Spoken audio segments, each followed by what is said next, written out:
तो क्या हाल है मेरे दोस्तों। आइए आज हम स्वागत करते हैं आपका हमारे चैनल, क्या है चैनल का नाम, गैलेक्सी क्लासरूम में। तो दोस्तों आज हम लेके आ गए हैं आपके लिए बहुत ही इंटरेस्टिंग वीडियो। किस पे? ग्रेविटेशन पे, जैसा कि आपको हमारे टाइटल में दिख रहा होगा। तो दोस्तों ग्रेविटेशन से बात करने से पहले मैं आप सभी लोगों से कहना चाहता हूँ, यार वीडियो को लाइक कर दिया करो और सब्सक्राइब कर दो हमारे चैनल को, ऐसे ही कुछ चैनल्स या वीडियोस मेरे पे देखने के लिए। तो आइए हम लोग शुरू करते हैं। पहली बातें क्या है कि ग्रेविटेशन क्या होता है। क्या होता है ग्रेविटेशन, हम लिख लेते हैं।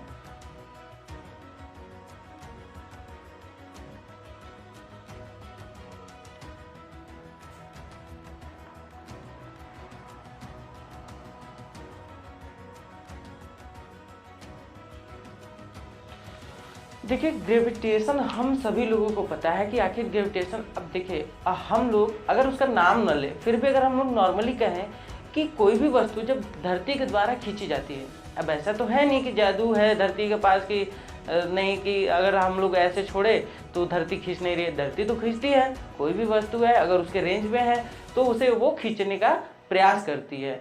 तो गुरुत्वाकर्षण अब ऐसा नहीं है कि हमारे जो न्यूटन भाई साहब थे उनके पहले भी कोई रहा था, मतलब ऐसा तो है नहीं कि नहीं, न्यूटन जब तक खोज नहीं किए थे तब तक उसके पहले नीचे ही नहीं आता था। हाँ, न्यूटन सर ने हमारे क्या किया कि जो है कि खोज किया कि वो नीचे इसलिए गिरता है क्योंकि धरती उस पर भी फोर्स लगा रही होती है।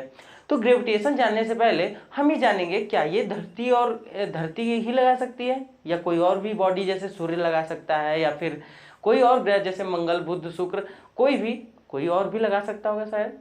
इसलिए हम जानते हैं कि ग्रेविटेशन क्या होता है। पहले हम ये समझने का प्रयास करेंगे कि ग्रेविटेशन क्या होता है, ठीक है। तो हम ये बात करेंगे कि हमारे गैलेक्सी में दो बॉडीज हैं। इन दोनों बॉडीज के बीच में लगने वाला फोर्स जो होता है, इन दोनों बॉडीज के बीच में लगने वाला जो फोर्स होता है उसे हम लोग कहते हैं ग्रेविटेशनल फोर्स, ठीक है। अब इन दोनों बॉडीज है तो इनके पास कोई ना कोई मास होगा।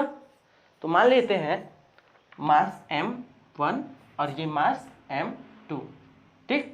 हमारे पास दो बॉडीज हैं कोई आकाश में, जैसे कि अब हम बात करें सौरमंडल में एक सूर्य है और एक पृथ्वी है, ठीक। तो सूर्य का मास m1 हम लोग मान लिए और हमारे पृथ्वी का मान हम लोग मान लिए m2, ठीक है। हम लोग m2 मान लिए। अब हम देखेंगे कि अब आखिर इसके बीच में फोर्स कैसे जनरेट होता है, फोर्स आखिर कैसे लगता है। तो ग्रेविटेशन बेसिकली यही है कि जो सेलेस्टियल बॉडीज होती हैं, मतलब आकाशीय पिंड जो होते हैं, वो क्या करते हैं कि एक दूसरे पे एक फोर्स लगाते हैं। क्या लगाते हैं? एक फोर्स लगाते हैं जो कि एक दूसरे को खींचते हैं।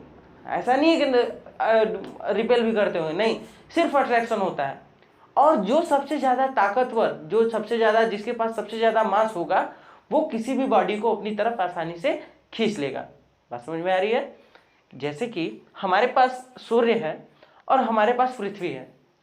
अब बात ये आती है कि सूर्य तो बहुत बड़ा है तो पृथ्वी को खींच क्यों नहीं लेता। इस चीज के बारे में हम लोग अभी समझेंगे। पहले हम लोग समझ लेते हैं कि ग्रेविटेशनल फील्ड एक्ट कैसे करता है और कितने दूर तक ये काम कर सकता है, ठीक है। देखते हैं कि ये हमारा बॉडी है m1 और m2, मान लेते हैं ये हमारा सन है, इसको इरेज कर लेते हैं, हम ये लिखते हैं सन। ये हमारी है अर्थ। अब इसके बीच में कुछ ना कुछ डिस्टेंस होगी, ये बिल्कुल होगी, कुछ ना कुछ डिस्टेंस होगी। मान लेते हैं ये इसका सेंटर है और यहाँ पे इसका सेंटर है, ये इसका डिस्टेंस है, ठीक है, ये हमारा डिस्टेंस है।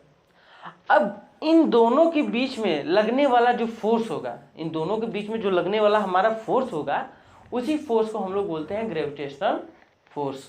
बात समझ में आ रही है?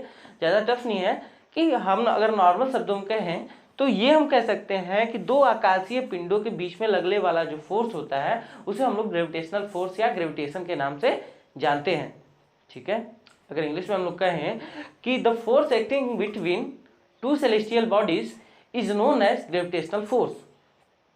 The force acting between two celestial bodies is known as gravitational force, ठीक है। ज़्यादा टफ नहीं है, हम लोग इस बारे में और देखेंगे कि आखिर ये काम कैसे करता है और कहाँ कहाँ पे इसका यूज़ हम लोग करते हैं। ग्रेविटेशनल फोर्स के इक्वेशन का। अब हम बात करेंगे इक्वेशन कैसे निकालना है हमको। तो देखते हैं, पहले सन का मास m1 और अर्थ का मान m2। ठीक, हमारे पास दो बॉडीज हैं। आखिर ग्रेविटेशनल फोर्स जो होता है वो दो बॉडीज के बीच में कार्य कर रहा होता है। ठीक, तो पहला हमारे पास मास है m1 और दूसरे का मास है m2। ठीक, अब इनके बीच की सेंटर की जो डिस्टेंस होती है, इनके बीच के सेंटर, हाँ एक चीज और है कि जो हमारा ग्रेविटेशनल है, ग्रेविटेशन जो फोर्स है वो कहाँ काम करता है। तो हमारा जो ग्रेविटेशन है वो कहाँ काम करता है, किसी भी बॉडी के सेंटर पे। ठीक है, मतलब ऐसा नहीं है कि हमारा जो फोर्स है ये इस पे काम कर रहा होगा, इसके एज पे नहीं। हमारा जो फोर्स होता है वो असल में कार्य करता है उसके सेंटर पे। कहाँ कार्य करता है? उसके सेंटर पे। ठीक, तो इतना हम लोग को समझ में आ रहा है कि हमारा जो ग्रेविटेशनल फोर्स है या ग्रेविटेशन है या गुरुत्वाकर्षण बल है वो आखिर है क्या। ठीक, ज़्यादा टफ नहीं है, थोड़ा सा प्रिपरेशन, थोड़ा सा इजी। अगर ये आपको वीडियो अच्छी लग रही है तो उसे तुरंत लाइक कर दीजिए और शेयर कीजिए अपने सभी दोस्तों के साथ, क्योंकि ये वीडियो बहुत ही ज़्यादा इंटरेस्टिंग है। सबको ग्रेविटेशन आई थिंक कि सबको समझ में आना चाहिए, ताकि नेक्स्ट के टर्म्स में, अभी 9th में हो, 10th में हो या 8th में हो, जो भी बच्चे हैं सबको ग्रेविटेशन पढ़ना है। थोड़ा बहुत जानते रहेंगे तो आपको आसानी रहेगी आगे जाके अच्छे से पढ़ने के लिए। ठीक है, तो दबा के लाइक कर दो यार, शेयर कर दो। ठीक है, तो देखिए अब हम क्या लिखते हैं कि अब इनके बीच में जो फोर्स होगा वो हम कैसे बताएंगे। अब इनके बीच में जो फोर्स होगा उसे हम लोग कैसे डिनोट कर देंगे, देखते हैं कैसे हम लोग डिनोट कर सकते हैं। तो हम पहले ये लिखेंगे कि हमारा जो फोर्स होगा वो किसके डायरेक्टली प्रोपोर्शनल होगा? इन दोनों के मास के प्रोडक्ट के। ठीक है, ये हम लोग लिख सकते हैं कि इन दोनों के मास के प्रोडक्ट के डायरेक्टली प्रोपोर्शनल होगा। ठीक, दिख रहा है कि इन दोनों के मास के प्रोडक्ट के डायरेक्टली प्रोपोर्शनल होगा। लेकिन हमारे पास कोई एक और वैल्यू है, क्या है? रेडियस, या इन दोनों के बीच का जो डिस्टेंस है ये हम लोग r से डिनोट करते हैं और उसे हम लोग बोलते हैं रेडियस। ठीक है, तो इन दोनों के बीच का डिस्टेंस r होता है, इसे हम लोग स्मॉल r, या आपको जैसे डिनोट करना है वैसे आप डिनोट कर सकते हैं। ठीक, तो ये होता है इनवर्सली प्रोपोर्शनल। अब इनवर्सली प्रोपोर्शनल से मतलब क्या होता है? देखिए, साफ शब्दों में अगर हम लोग बात करते हैं तो इनवर्सली प्रोपोर्शनल का मतलब होता है कि अगर कोई बॉडी जितना दूर चली जाएगी उस पर फोर्स उतना ही कम होता चला जाएगा। क्या होता जाएगा? कम होता चला जाएगा। ठीक है, तो ठीक है, तो जितना बॉडी जैसे जितनी दूर जाएगी उतना ही हमारा फोर्स कम होता चला जाएगा। अब इन दोनों इक्वेशन को अगर हम लोग कंबाइन करें, देखिए ये इक्वेशन 1 है, ये इक्वेशन 2 है। अब हम इन दोनों इक्वेशन को कंबाइन करते हैं तो हमारे पास एक निकल के आता है कि हमारा जो फोर्स है वो डायरेक्टली प्रोपोर्शनल होता है किसके? m1 m2 अपान r स्क्वायर। ये r स्क्वायर है, सॉरी, ये r स्क्वायर के डायरेक्टली प्रोपोर्शनल होता है। ये चीजें हमारे पास निकल के आई। आई थिंक अगर आप लोग पढ़ रहे होंगे तो हमें ये पहले से पता होगा। अगर आप लोग ग्रेविटेशन अभी तक एक बार भी पढ़े होंगे तो ये हमें पहले से पता है कि अगर हम लोग प्रोपोर्शनलिटी का साइन हटाते हैं, जैसे कि ये वाला जो साइन हटाते हैं और इसे हम लोग इक्वल टू में करते हैं, तो हम क्या करते हैं? एक कांस्टेंट का यूज करते हैं। क्या करते हैं? एक कांस्टेंट का यूज करते हैं।